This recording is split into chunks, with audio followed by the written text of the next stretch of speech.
다 같이 기도하심으로 2021년 7월 25일 주일 예배를 시작하겠습니다. 시와 찬송과 신령한 노래들로 서로 화답하며 너희의 마음으로 주께 노래하며 찬송하며 범사의 우리 주 예수 그리스도의 이름으로 항상 아버지 하나님께 감사하며 그리스도를 경외함으로 피차 복종하라. 아멘.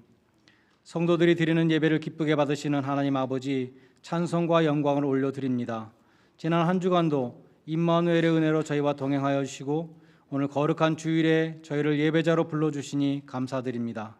저희 예배가 성령님의 인도하심을 따라 진리 안에서 드리는 예배가 되게 하여 주시고 우리를 향하신 하나님의 사랑과 구원의 은혜를 깊이 깨닫는 시간으로 인도하여 주시옵소서. 예수님의 이름으로 기원드리옵나이다. 아멘.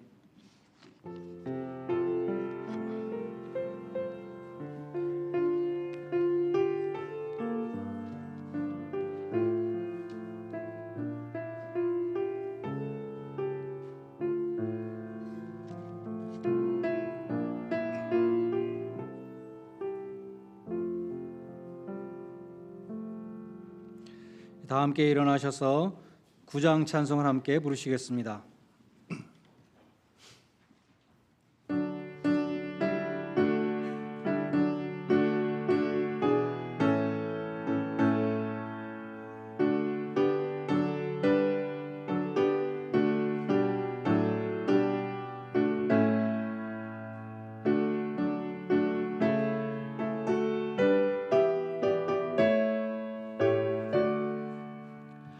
하늘에 가득 찬 영광의 하나님, 온 땅에 충만한 존귀하신 하나님, 생명과 빛으로 지혜와 권능으로 언제나 우리를 지키시는 하나님,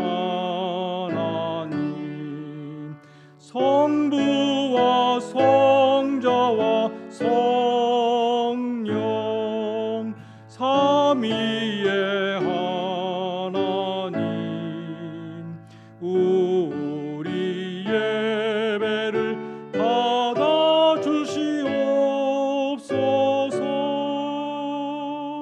사랑이 넘치는 자비하신 하나님, 은혜가 풍성한 구원의 하나님, 자매의 심령에 평안을 주옵시고 죄악과 허물을 용서하여 주소서.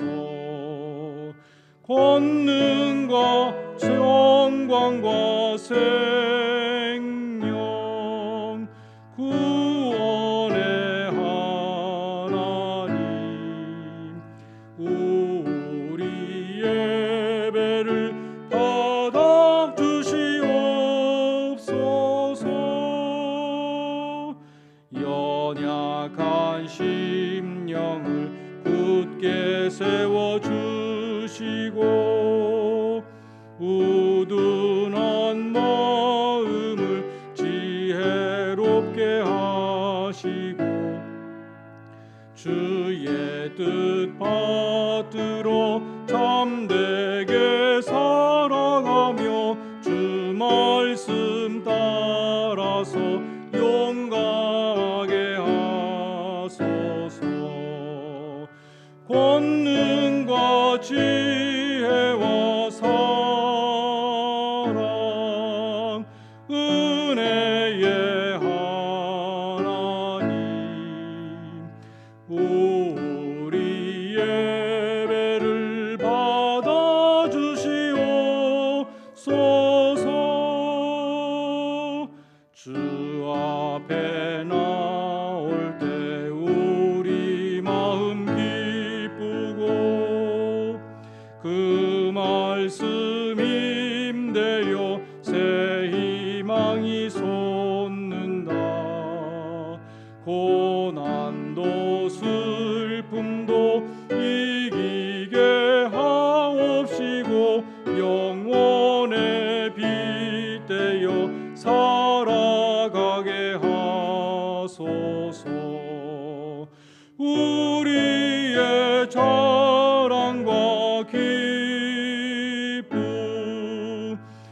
생명의 하나님, 우리 예배를 받아주시옵소서.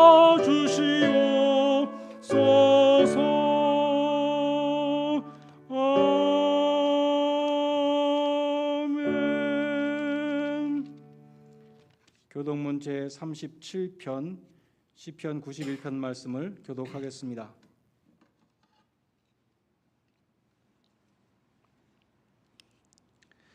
지존자의 은밀한 곳에 거주하며 전능자의 그늘 아래 사는 자여, 나는 여호와를 향하여 말하기를 그는 나의 피난처요 나의 요새요 내가 의뢰하는 하나님이라 하리니, 이는 그가 너를 새 사냥꾼의 올무에서와 심한 전염병에서 건지실 것이미로다.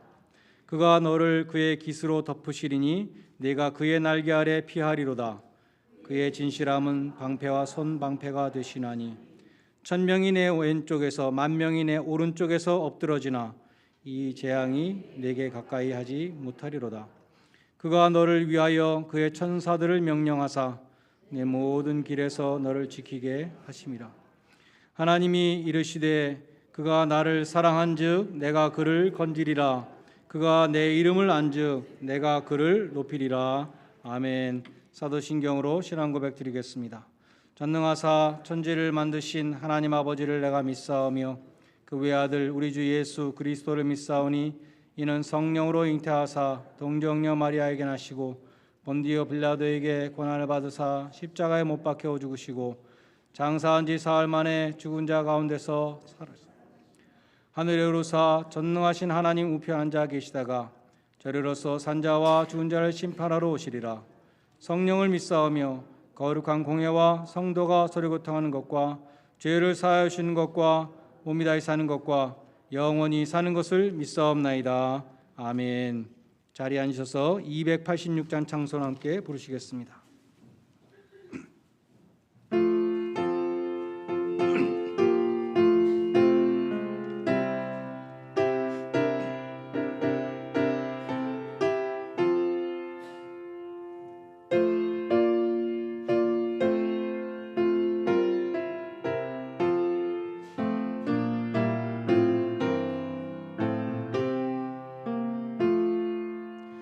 주 예수님 내 맘에 오사 날 붙들어 주시고 내 마음에 새 힘을 주사 늘 기쁘게 하소서. 사랑의 주, 사랑의 주, 내 마음속에 찾아오사 내 모든 죄 사하시고 내 상한 맘 고치소서. 주 예수님 내 맘에 오사 내 소원 다하시고 내 무거운 짐 맡아주사 참 평안을 주소서. 사랑의 주, 사랑의 주, 내 마음속에 찾아오사 내 모든 죄 사하시고 내 상한 맘 고치소서.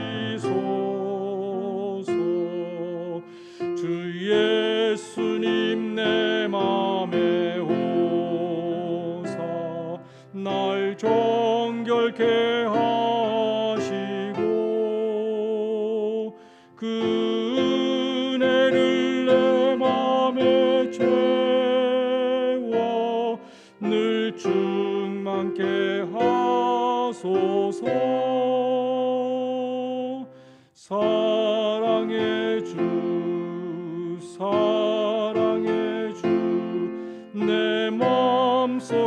찾아오사 내 모든 죄 사하시고 내 상한 맘 고치소서. 예수님 내 맘에 오사 내 길 인도하시고 주 성령을 내 맘에 채워 늘 충만케 하소서. 사랑의 주 사랑의 주 내 맘속에 찾아오사 내 모든 죄 사하시고 내 상한 맘 고치소서.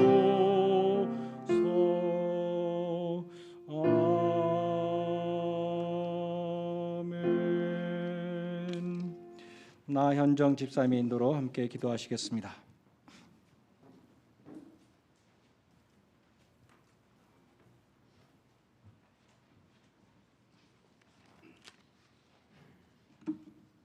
같이 기도하시겠습니다.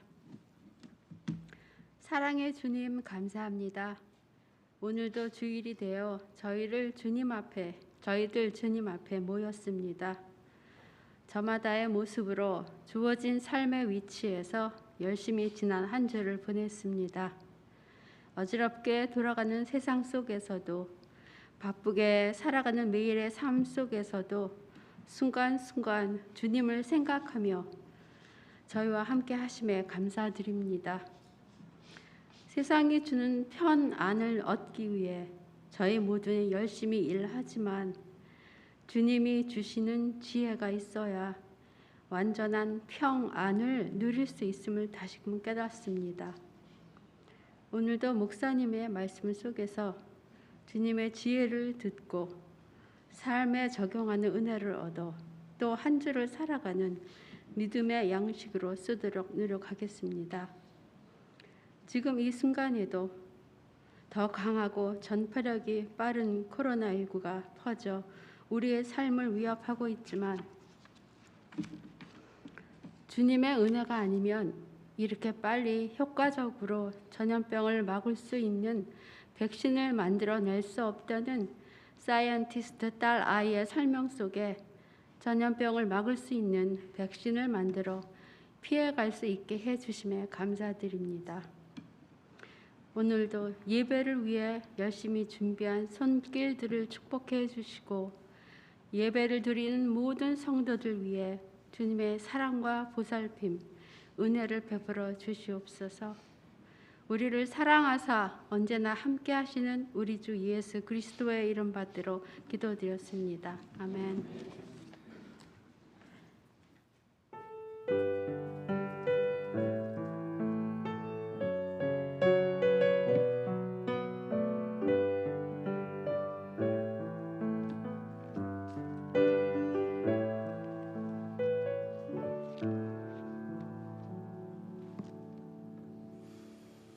성경 말씀 사무엘하 15장 1절로 14절 말씀과 30절로 34절 말씀을 봉독하겠습니다. 사무엘하 15장 1절로 14절 말씀을 먼저 봉독합니다. 그 후에 압살롬이 자기를 위하여 병거와 말들을 준비하고 호위병 50명을 그 앞에 세우니라. 압살롬이 일찍이 일어나 성문길 곁에 서서 어떤 사람이든지 송사가 있어 왕에게 재판을 청하러 올 때에 그 사람을 불러 이르되 너는 어느 성읍 사람이냐 하니 그 사람의 대답이 종은 이스라엘 아무 지파에 속하였나이다 하면 압살롬이 그에게 이르기를 보라 내 일이 옳고 바르다마는 내 송사를 들을 사람을 왕께서 세우지 아니하셨다 하고 또 압살롬이 이르기를 내가 이 땅의 재판관이 되고 누구든지 송사나 재판할 일이 있어 내게로 오는 자에게 내가 정의 베풀기를 원하노라 하고 사람이 가까이 와서 그에게 절하려 하면 압살롬이 손을 펴서 그 사람을 붙들고 그에게 입을 맞추니 이스라엘 무리 중에 왕께 재판을 청하러 오는 자들마다 압살롬의 행함이 이와 같아서 이스라엘 사람의 마음을 압살롬이 훔치니라. 4년 만에 압살롬이 왕께 이르되 내가 여호와께 서원한 것이 있사오니 청하건대 내가 헤브론에 가서 그 서원을 이루게 하소서. 당신의 종이 아람 그술에 있을 때에 서원하기를 만일 여호와께서 반드시 나를 예루살렘으로 돌아가게 하시면 내가 여호와를 섬기겠나이다 하였나이다. 왕이 그에게 이르되 평안히 가라 하니 그가 일어나 헤브론으로 가니라. 이에 압살롬이 정탐을 이스라엘 모든 지파 가운데 두루 보내어 이르기를 너희는 나팔 소리를 듣거든 곧 말하기를 압살롬이 헤브론에서 왕이 되었다 하라 하니라. 그때 청함을 받은 200명이 압살롬과 함께 예루살렘에서부터 헤브론으로 내려갔으니 그들은 압살롬이 꾸민 그 모든 일을 알지 못하고 그저 따라가기만 한 사람들이라. 제사 드릴 때에 압살롬이 사람을 보내 다윗의 모사 길로 사람 아히도벨을 그의 성읍 길로에서 청하여 온지라. 반역하는 일이 커가매 압살롬에게로 돌아오는 백성이 많아지니라. 전령이 다윗에게 와서 말하되 이스라엘의 인심이 다 압살롬에게로 돌아갔나이다 한지라. 다윗이 예루살렘에 함께 있는 그의 모든 신하들에게 이르되 일어나 도망하자. 그렇지 아니하면 우리 중 한 사람도 압살롬에게서 피하지 못하리라. 빨리 가자. 두렵건대 그가 우리를 급히 따라와 우리를 해하고 칼날로 성읍을 칠까 하노라. 계속해서 30절로 34절 말씀을 봉독하겠습니다. 다윗이 감람 산길로 올라갈 때에 그의 머리를 그가 가리고 맨발로 울며 가고 그와 함께 가는 모든 백성들도 각각 자기 머리를 가리고 울며 올라가니라. 어떤 사람이 다윗에게 알리되 압살롬과 함께 모반한 자들 가운데 아히도벨이 있나이다 하니 다윗이 이르되 여호와여 원하옵건대 아히도벨의 모략을 어리석게 하옵소서 하니라. 다윗이 하나님을 경배하는 마루턱에 이를 때에 아렉 사람 후세가 옷을 찢고 흙을 머리에 덮어쓰고 다윗을 맞으러 온지라. 다윗이 그에게 이르되 내가 만일 나와 함께 나아가면 내게 누를 끼치리라. 그러나 내가 만일 성읍으로 돌아가서 압살롬에게 말하기를 왕이여 내가 왕의 종이니이다.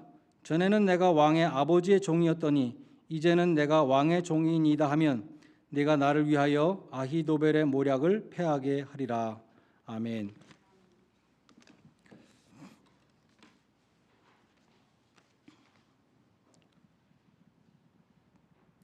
지난주에 살핀 사무엘하 14장에서는 다윗이 압살롬과 화해하는 장면으로 끝났습니다. 그러나 압살롬은 예수님의 비유에 나오는 탕자와 달랐습니다. 압살롬은 자신의 죄를 회개하지 않고 돌아왔습니다.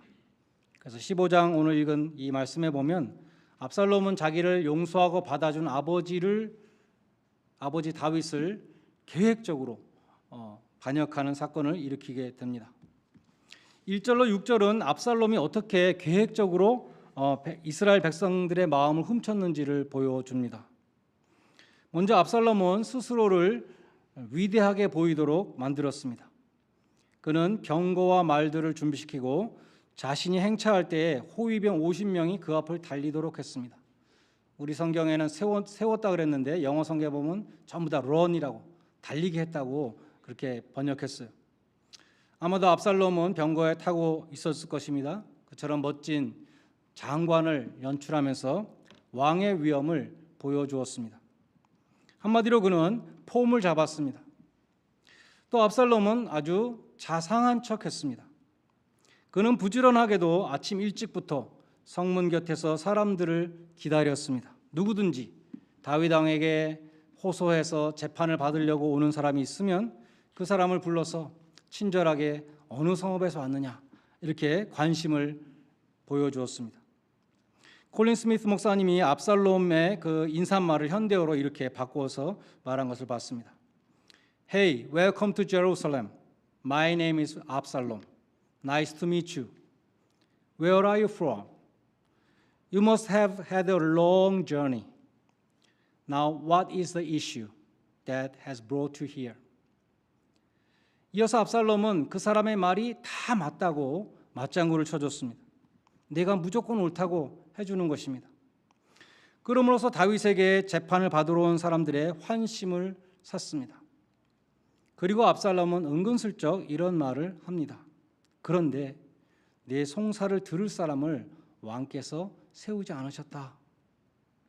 어떤 주석에 보면 다윗이 말년에 병이 들어서 이 왕의 업무를 잘 수행하지 못했다, 그렇게 해설한 주석들도 있습니다. 압살롬은 그처럼 아버지 다윗이 일을 제대로 못한다고 은근히 불만을 부추긴 후에 이렇게 말합니다. 내가 이 땅의 재판관이 된다면 누구든지 나에게 와서 송사를 받고 재판을 받고 내가 그들에게 정의를 베풀어 줄 텐데, 이렇게 얘기하는 것이죠. 백성들을 제대로 보살피지 못하는 이 다윗만 없다면 내가 너희들의 문제를 잘 해결해 줄 텐데, 이렇게 말하는 것입니다. 압살롬은 온 나라에서 가장 잘생긴 사람이라고 그랬습니다. 그는 병거와 말과 호위병으로 왕의 위엄을 보여주었습니다. 재판을 받으러 오는 사람에게 자상한 관심을 보여줬습니다. 네 말이 맞다고 역성을 들어줬습니다. 그런데 네 문제를 해결해 줄 사람이 없다고 은근히 불만을 부추겨줬습니다. 내가 왕이라면, 내가 재판관이라면 네 문제를 잘 해결해 줄 텐데 라고 말하자면 선고 공약 같은 것도 했던 것이죠. 그리고 마지막으로 압살롬은 겸손한 척했습니다. 5절에 보면 사람들이 가까이 와서 그에게 절을 하려고 하면 압살롬이 손을 펴서 그 사람을 붙들고 그에게 입을 맞췄습니다. 무슨 말입니까? 사람들이 압살롬에게 왕자니까 또 이렇게 친절을 베풀어 주니까 고마워서 이렇게 막 절을 하려고 하면 아이 그러지 말라고 손을 붙들고 세우면서 안아줬다는 것입니다. 얼마나 아름답고 겸손한 모습입니까? 매튜 헨리는 이렇게 주석했습니다. 지금 그의 마음은 루시퍼만큼이나 교만해 있지만 마귀죠. 마귀처럼 교만한 마음을 품고 있었지만 그의 행동은 어느 누구도 흉내낼 수 없을 만큼 겸손했다. 음모를 꾸미고 있는 자들은 자신의 계획을 이루기 위해서 종종 이와 같은 겸손의 모양을 취하곤 한다. 압살롬은 그것이 얼마나 큰 위력을 발휘할 수 있는지 잘 알고 있었다. 만일 그 겸손이 진실이었다면 정말 그것은 그의 장점이고 그의 칭찬거리가 되었을 것이지만 그것은 거짓된 것이었기 때문에 가증한 위선이었다. 그는 스스로를 웅크리고 겸비한 척 했는데 그것은 사람들을 그물로 끌어들이려는 모략이었다라고 그렇게 주석을 했습니다. 이 압살롬의 수법을 보면 오늘날 이 한국 교회를 파괴하는 신천지의 수법하고 굉장히 유사한 것 같아요. 한국에는 이렇게 교회 정문에 빨간 글씨로 신천지 출입 금지 크게 써붙인 교회들이 많다 그래요. 그 정도로 신천지에 대한 많은 경계가 있는 것 같습니다. 여러분도 익히 아는 것처럼 이 신천지는 교회에 침투해서 믿음이 좋고 겸손하고 사랑이 많은 사람으로 행세를 합니다. 그리고 교회 봉사를 앞장서서 열심히 합니다. 오랜 기간 공을 들여서 교인들에게 칭찬받고 존경받는 사람으로 자리를 잡습니다.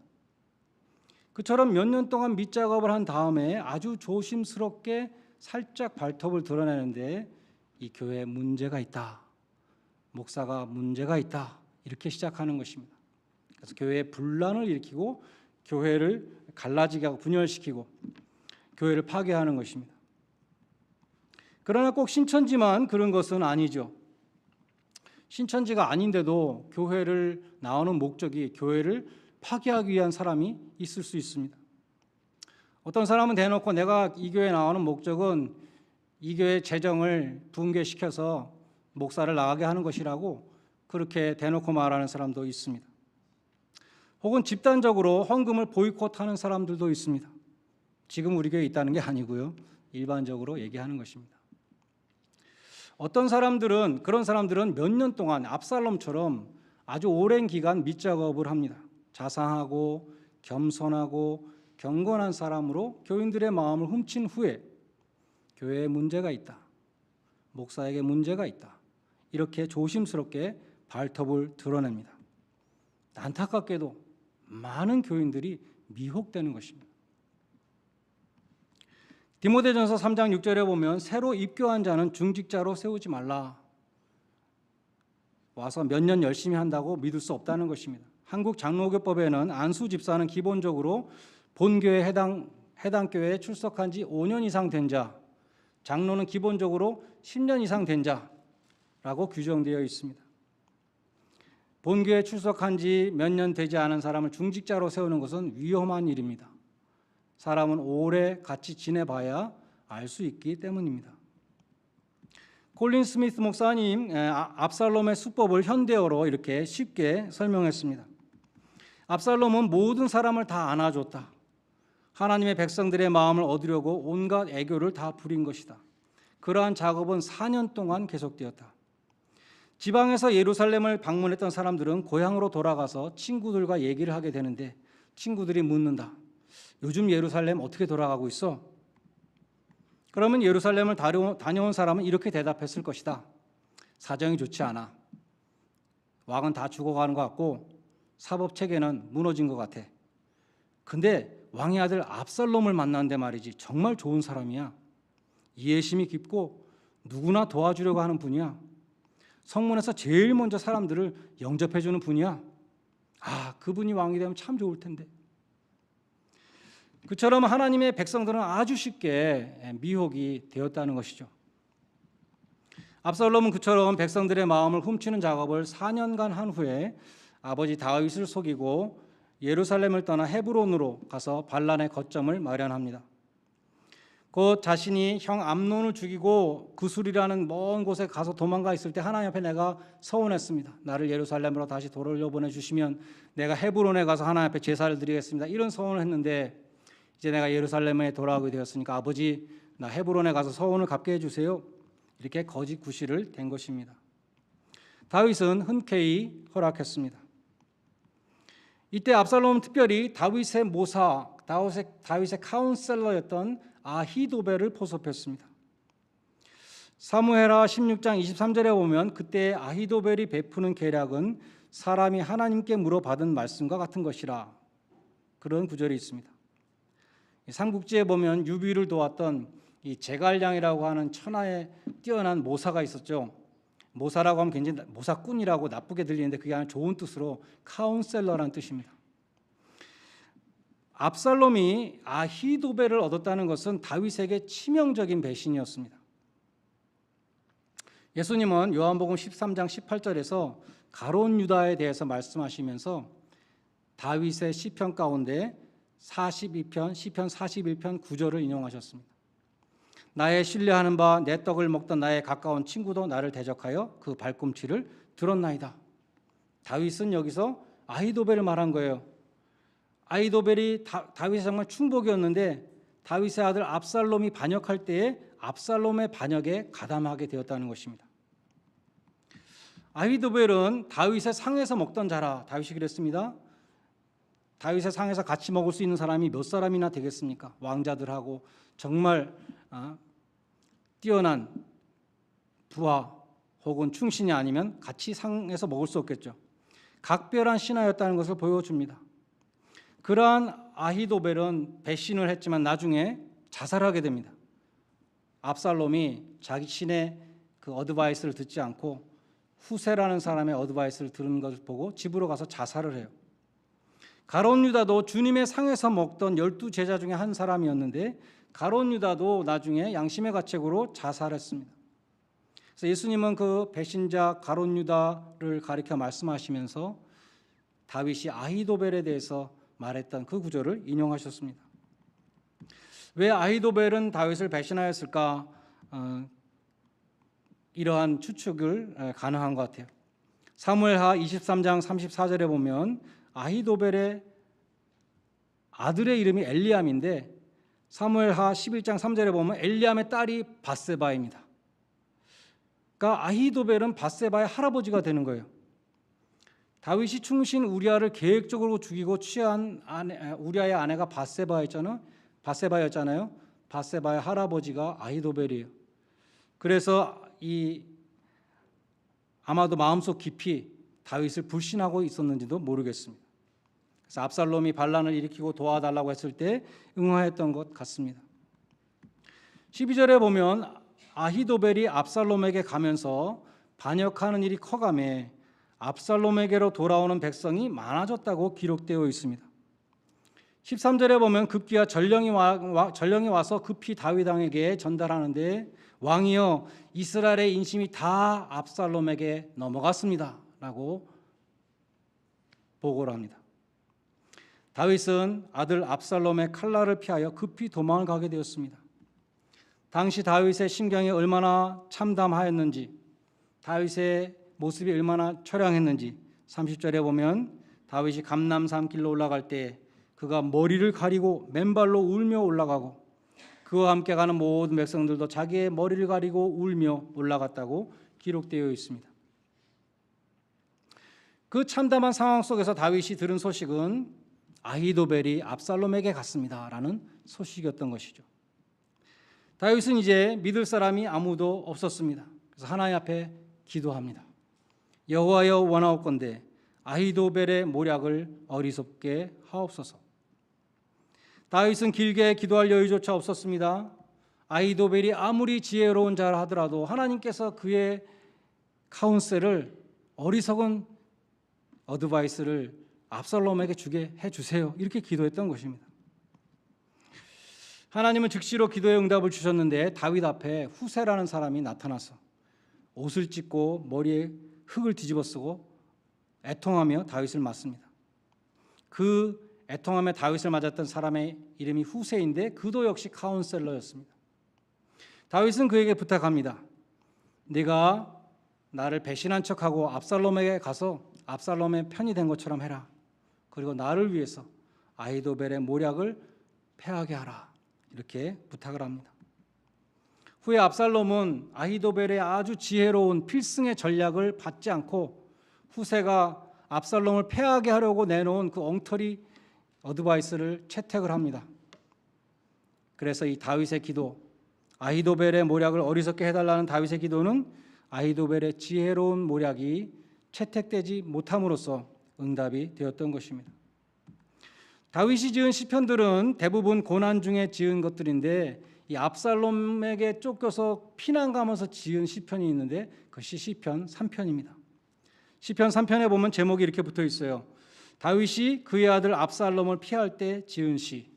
지금 우리가 읽은 이 본문, 이 상황 속에서 압살롬이 지은 시편입니다. 1절로 3절을 제가 읽어보겠습니다. 여호와여 나의 대적이 어찌 그리 많은지요. 나를 일어나 치는 자가 많으니이다. 많은 사람이 나를 대적하여 말하기를 그는 하나님께 구원을 받지 못한다 하나이다. 여호와여 주는 나의 방패시요 나의 영광이시요 나의 머리를 드시는 자이십니다. 압살롬의 반역은 다윗의 생애에 가장 큰 위기였습니다. 설마 자기 아들이 자기를 죽이겠다고 쳐들어올 줄 누가 알았겠습니까? 설마 자기 아들이 그처럼 계획적으로 백성들의 민심을 이반시켜 놓을 줄 누가 알았겠습니까? 얼마나 급하면 맨발로 도망갔겠습니까? 얼마나 창피하면 머리를 가리고 울면서 산길을 올라갔겠습니까? 그처럼 이스라엘 백성의 민심이 모두 압살롬에게 돌아가고 자기를 대적하여 치는 자의 수요가 엄청나게 많으며 사람들이 말하기를 저 다윗은 이제 하나님의 구원을 받지 못한다 이렇게 조롱하는 가운데 다윗은 여호와, 롤드, 주님을 부르며 기도했다는 것입니다. 이런 예화가 있습니다. 소년이 강가에 놀다가 물에 빠져 허우적거리고 있는데 마침 그 자리에 건장한 수영을 잘하는 장년이 서 있었습니다. 그런데 그는 그 허우적거리는 아이를 바라볼 뿐 건지려고 들어가질 않는 것이죠. 허우적거리던 소년의 힘이 다 빠져서 수면 위에 둥둥 뜨게 되니까 그때서야 뛰어 들어가서 그 소년을 구해왔다는 것입니다. 사람들이 그 이유를 묻자 이렇게 대답했습니다. 아이가 발버둥 치는 동안에는 구해낼 수 없습니다. 구하러 들어간 사람을 붙잡고 늘어지기 때문에 두 사람 다 죽을 수도 있습니다. 그렇지만 지쳐서 힘이 다 빠진 다음에는 쉽게 구해낼 수 있습니다. 우리도 마찬가지입니다. 나에게 힘이 있다고 생각하는 한, 내가 해결할 수 있다고 생각하는 한 내가 하나님을 의지하지 않게 됩니다. 내가 가진 돈을 의지할 수도 있고 내가 가진 권력을 의지할 수 있고 내 능력을 의지하기도 합니다. 근데 내 힘이 다 빠진 다음에 그때는 정말 하나님을 바라보게 되는 것이죠. 다윗은 너무나 수치스러워서 머리를 가리고 도망가는 처지가 되었을 때에 나의 머리를 드시는 분은 하나님이십니다. 회복해 주실 분 하나님입니다. 고백을 했습니다. 여러분의 일생에서 가장 수치스러웠던 일은 무엇입니까? 무슨 시험에 떨어지고 사업이 망하는 것보다 더 수치스러운 것은 도덕적인 실패일 것입니다. 사람들은 정말 도덕적인 실패에 대해서는 잘 인정을 하지 않잖아요. 죄를 부인합니다. 우리 모두는 사실 하나님 앞에 설 수 없는 죄인들입니다. 고개를 들 수가 없는 죄인들이죠. 감히 하늘을 쳐다볼 수 없는 죄인들입니다. 혹은 이 세상에서 고개를 들 수 없는 그러한 실패를 우리가 경험했는지도 모릅니다. 그러나 그러한 처지를 당했던 다윗은 나의 머리를 들어주실 분은 하나님이십니다 라고 고백했던 것입니다. 주님이 십자가에서 내가 받을 그 모든 수치를 대신 당하셨기 때문에 우리는 아버지의 보좌 앞으로 당당히 나갈 수 있다고 성경은 말씀합니다. 내 힘으로는 이 마귀의 이 악한 계계를 내가 이길 수 없지만 하나님이 나의 방패라고 고백할 때에 하나님께서 마귀의 거짓과 그 모든 술수를 어리석게 만드시고 사탄의 머리를 밟는 승리를 우리에게 주시는 것입니다. 하나님이 나의 영광이 되십니다고 고백할 때 우리의 낮은 몸을 영광의 몸으로 주님의 몸의 형체와 같이 변하게 해 주신다고 빌립보서 3장 21절은 말씀합니다. 다윗은 시편 27편 6절에서도 비슷한 말씀을 했어요. 이제 내 머리가 나를 둘러싼 내 원수들 위에 들리리니 내가 그의 장막에서 하나님의 성소죠 거기서 즐거운 제사를 드리겠고 노래하며 여호와를 찬송하리로다. 여호와는 가난하게도 하시고 부하게도 하시며 낮추기도 하시고 높이시기도 하시는 분, 나의 머리를 들어줄 분은 주님이십니다. 다윗은 늘 고백했습니다. 다윗은 비천한 처지에서 하나님께 기도했습니다. 그것이 시편 3편입니다. 내가 나의 목소리로 여호와께 부르짖으니 그가 성산에서 응답하시도다. 3장 4절. 비록 말할 수 없는 환난을 당한다 하더라도 하나님이 내 기도에 응답해 주신다면 천만인이 나를 에워싸고 진친자 하더라도 나는 두려워하지 않겠습니다. 고백했습니다. 다윗은 압살롬의 반역으로 맨발로 도망을 가면서 구원은 오직 하나님께 있습니다 라고 또한 고백을 했습니다. 여러분도 구원은 오직 하나님께만 있는 것을 믿고 고백하시기 바랍니다. 그래야 할 때에 하나님은 아히도벨의 모략을 패하게 하셨던 것처럼 마귀의 계계도 물리쳐 주실 것입니다. 하나님이 우리의 수치를 씻으시고 머리를 들게 해 주십니다. 하나님이 우리의 기도를 들으시고 응답하십니다. 여러분 모두가 헛된 우상을 내어버리고 구원의 하나님께 부르짖어 응답을 받는 복된 성도님들 되시기를 주님의 이름으로 간절히 축원드립니다. 기도하시겠습니다. 하나님 아버지, 오직 주님만이 우리의 구원이심을 고백합니다. 우리의 수치를 씻으시는 주님, 우리에게 승리를 주시는 주님, 우리의 방패가 되어주시는 주님만을 믿고 의지함으로 마귀의 악한 역사를 모두 물리치고 승리하게 하여 주시옵소서. 압살롬과 같은 반역자가 아니라 착하고 충성된 종으로 주님 앞에 설 수 있는 그러한 복된 성도들이 되게 하여 주시옵소서. 예수님의 이름으로 기도드리옵나이다. 아멘. 찬송가 290장 부르시면서 헌금하는 순서를 갖겠습니다.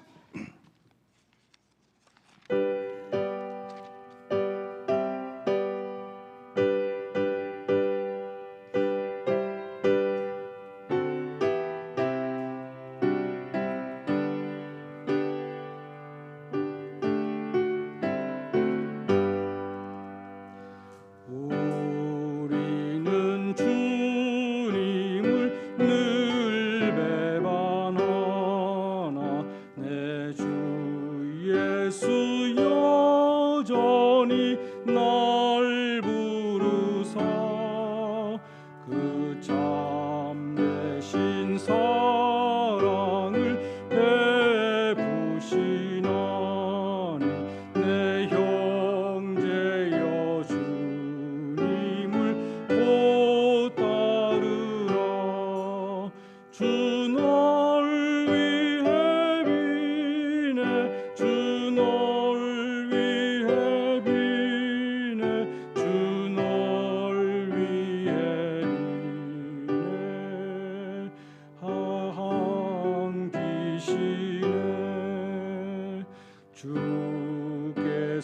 풍성한 은혜를 내요 내 영혼이 나날이 복받으니 주 예수를 너희도 구주로 섬겨 곧 따르면 풍성한 복 받겠네 주 널 위해 비네 주 널 위해 비네 주 널 위해 비네 항상 비시네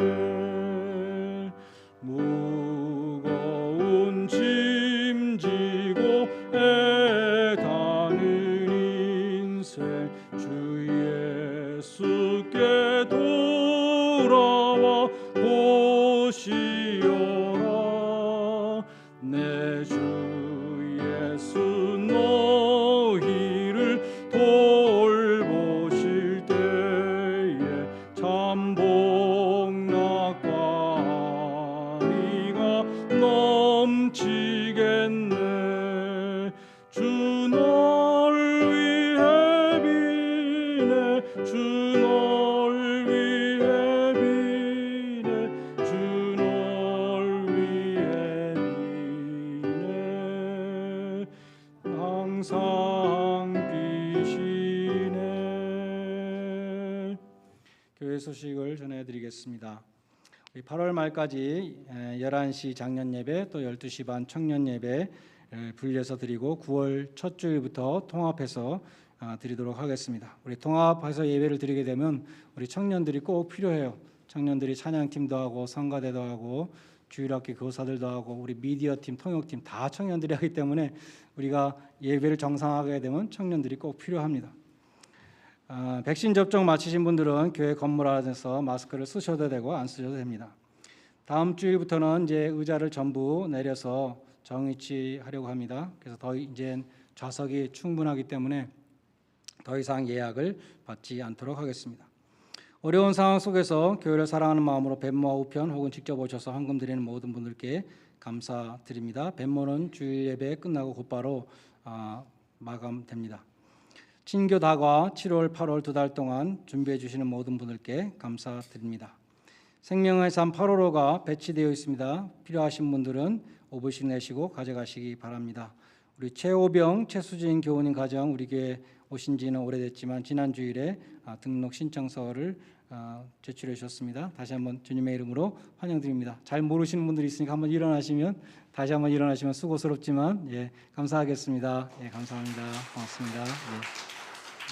우리 남편분은 URI 포스닥으로 지금 연구하고 계시고 부인께서는 가야금을 치시는 프로페셔널 가야금 연주자이십니다. 8월 일정 우리 8월 한 달 동안 준비해서 9월 첫 주일에 풀 오프닝을 하기 위해서 8월 달은 바쁘게 준비해야 되는 한 달입니다. 그래서 모든 것을 다 정비해야 되는 그러한 달인데요. 8월 8일 주일에 남전도회 총회와 여전도회 총회를 해주셔서 그동안 재작년에 임원들이 그냥 특별한 또 행사도 없고 그래서 왔지만 이제 새롭게 정상화되면서 남전도회와 여전도회를 책임질 수 있는 그 임원들을 선출해 주시기를 바라겠습니다. 8월 15일 주일에는 목장에 목자 교사를 임명하겠습니다. 그래서 목자 교사로 또 제가 부탁드릴 때 여러분들이 거절하지 마시고 또 많이 또 책임 잘 맡으시고 또 봉사하는 자에게 또 은혜가 되고 또 봉사하는 자에게 하나님이 정말 기쁨을 주십니다. 여러분도 목자 교사로 또 많이 봉사해 주시길 바라겠습니다. 그리고 목자 교사가 다 정해지면 8월 22일 주일에 추첨을 통해서 목장을 편성하도록 하겠습니다.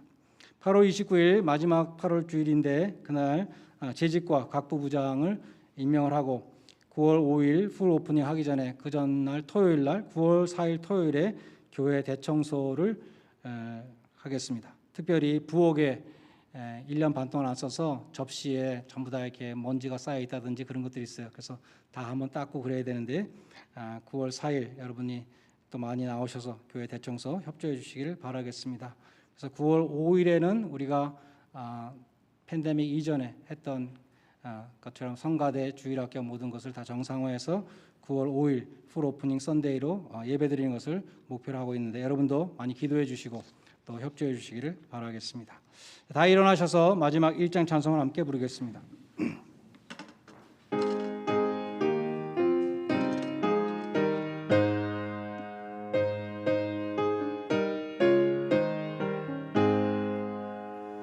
만복의 근원 하나님 온 백성 찬송 드리고 저 천사여 찬송하세 찬송 성부 성자 성령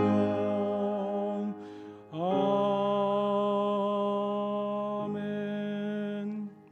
기도하시겠습니다. 하나님 아버지, 모든 교우님들이 백신을 맞고 안전하게 예배드리게 하심을 감사드립니다. 이제 9월부터 모든 학교가 개학을 하며 대면 수업을 시작하고 저희 교회도 예전처럼 모든 교우님들이 한 자리에 모여서 예배드리기를 소원합니다. 사람이 마음으로 자기 길 계획할지라도 그의 걸음을 인도하시는 이는 여호와시라고 말씀하셨으니 주님께서 친히 저희 교회 앞길을 인도하여 주셔서 일어나 빛을 발하는 주님의 교회가 되도록 붙들어 주시옵소서. 우리 교회 시니어 교우님들 한 분 한 분 영육간의 강건함으로 지켜주시고 주님이 주시는 은혜와 평강으로 함께하여 주시옵소서. 특별히 거동이 불편하여 교회에 못 나오시는 시니어 교우님들 위로해 주시고 힘과 용기를 더해 주셔서 함께 예배드리는 기쁨을 허락하여 주시옵소서. 육신이 연약한 교우님들 기억하여 주시고 에릭 교우님이 온전히 회복되도록 도와주시며 신생아와 산모의 건강을 지켜주시옵소서. 한국을 방문하고 있는 교우님들의 발걸음을 인도해 주시고 한국에 계시는 부모님들의 건강을 지켜주시옵소서. 군대에 복무하고 있는 자녀들과 청년들의 안전을 지켜주시고 팬데믹 동안 흩어졌던 모든 청년들이 주님의 교회로 돌아오게 하여 주시옵소서. 교우님들의 직장과 사업체를 능력의 오른팔로 안보하여 주시며 각 가정의 간절한 기도를 응답하여 주시옵소서. 감사하신 주님, 이 시간도 십자가의 구속을 감사드리며 또한 일용할 양식을 주심은 그 모든 은혜에 감사드리며 정성으로 봉헌한 물질을 주님께서 기뻐 받아주시고 이 물질이 교회를 통해서 사용되어질 때에 하나님의 영광이 드러나게 하시며 복음이 더욱더 널리 전파되게 하여 주시옵소서.